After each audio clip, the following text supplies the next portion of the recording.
gonna sneeze. Okay. Well, From the scrapyard 3:30 in to the the morning. stars, we build our hot rods and racing cars. Racing legends come alive. In this metal we revive. From the track strip to the street, this addiction makes our life complete.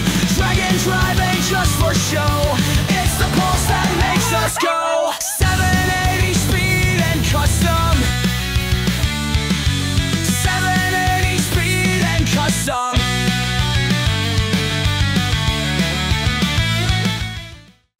So the plan for today is I'm going to try and finish the driveline, or at least figure out what I need to get.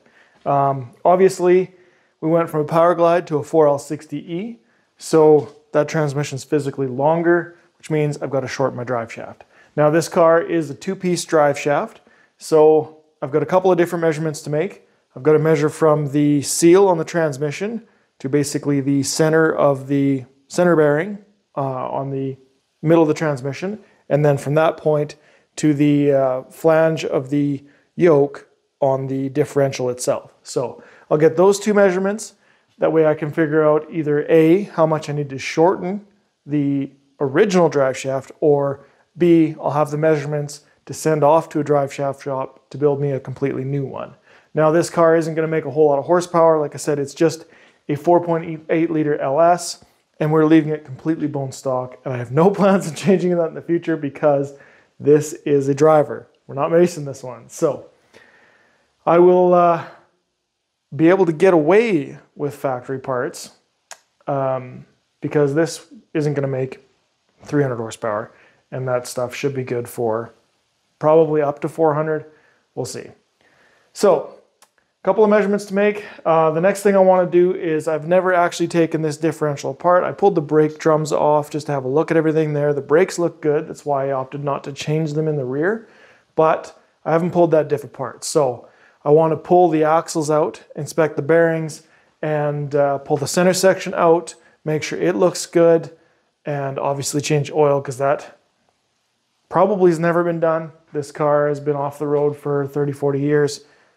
Or longer, and yeah, it's definitely due. So we'll get to it. Well, it's a little tight on here, so it's not the easiest to film, but I need to measure basically from that seal on the back of the transmission over to the center of the X-frame where that bearing bolts up, kind of right in the middle here. So that'll give me my front drive shaft length, and then I've got to measure from that point all the way over to the differential, basically this flange here. That'll get me my second drive shaft. So those are the two measurements I need, and then we can decide what we're doing drive shaft wise. This is the factory shaft that I pulled out of the car. Now I've taken my measurements and I've kind of verified what I measured against the shaft, because this back part of the shaft, the second piece, isn't going to change because I'm measuring from the center of the bearing to the yoke at the back. So I've got 38 and an eighth is what I measured there, which checks out because that drive shaft is 36 inches long, and then you're 2 and an eighth from the end of the drive shaft to the center of the yoke. So that math checks out. Now on the front end, I measured from the seal, obviously, to the center of the bearing, and I got 23 and a quarter inches. Now, if I just lay a tape measure on this, roughly 27 and 3/4 inches. So that means that I need to shorten this shaft 4.5 inches, which is quite a lot actually. But I'm going to leave that to the professionals. I'm going to send this shaft away and either get it shortened and balanced or just have a new shaft built. Whether I just get the front built or complete driveline, we'll see. But like I said, it doesn't need to hold a whole lot of power, so a little 2-inch drive shaft with 1310 yokes should be just fine. Now onto the differential. Now the stamping on this is GM 3725899. The only information I can find on this is that it's 1955 to 1964. And correct me if I'm wrong here, I believe this would be an 8.2.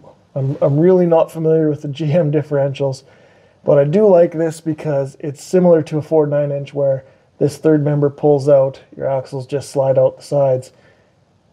Very nice, easy to work on, simple. I like this design. So I'll pull the axles out, then I'll pull this third member out. I want to count the gears because I'm thinking it's either a 308 or like a 330 something differential, but I'm not 100% sure. So we'll pull this all apart. We'll count the gears and make sure everything's good to go, and slap it back together with some fresh oil, maybe some new bearings. Okay, so obviously to get to the third member, our first step is going to be to take the wheel off. Then we've got to take our brakes off. We can take the backing plate out, or the retaining plate for the axle bearing. This axle should slide out. We'll have to do the same to the other side, and then we should be able to unbolt and pull the third member off the front. So, get to it.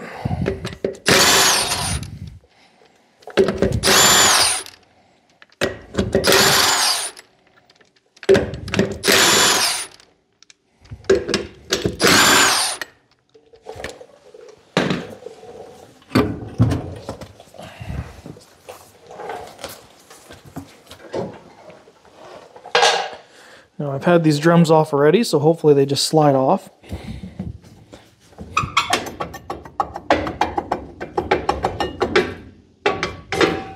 Nothing to it. Okay, now, like I said, I'm not real familiar with GM stuff,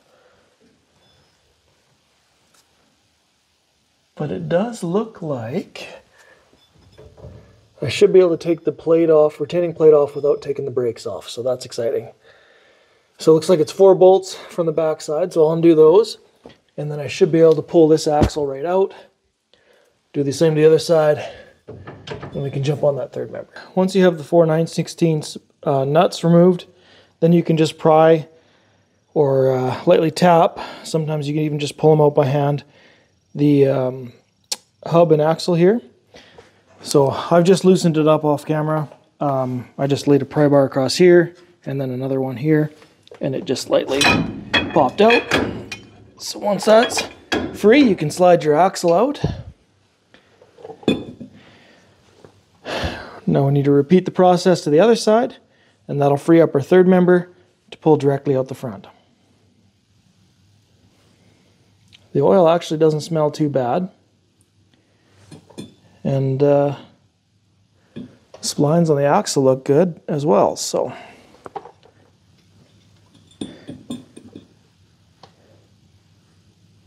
And that bearing actually feels pretty good too.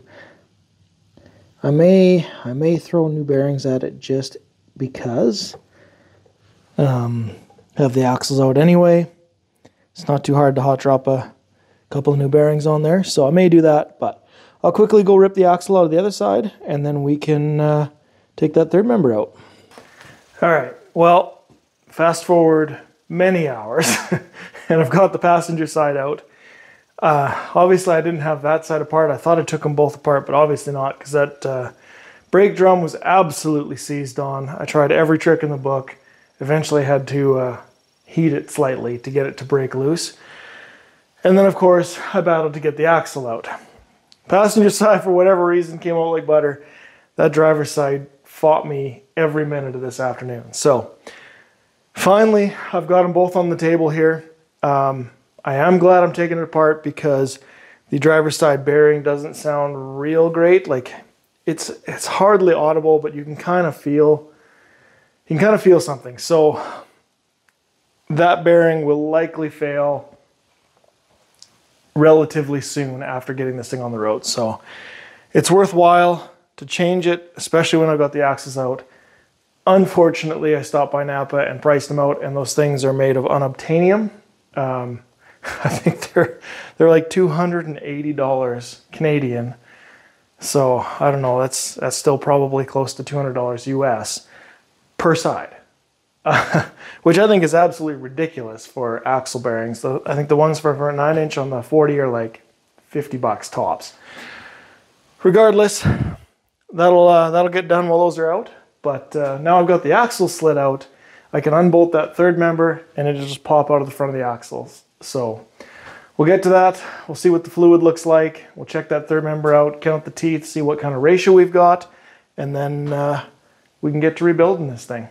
Now that the axles are slid out, it's just a simple matter, or at least it should be, of unbolting all of this and pulling this third member out the front. So I'm going to undo all but 2, and I'll just kind of back those 2 off so I can kind of work on this third member to loosen it up, and then I'll just carry it out of here by hand. So a couple of bolts and we should have her out.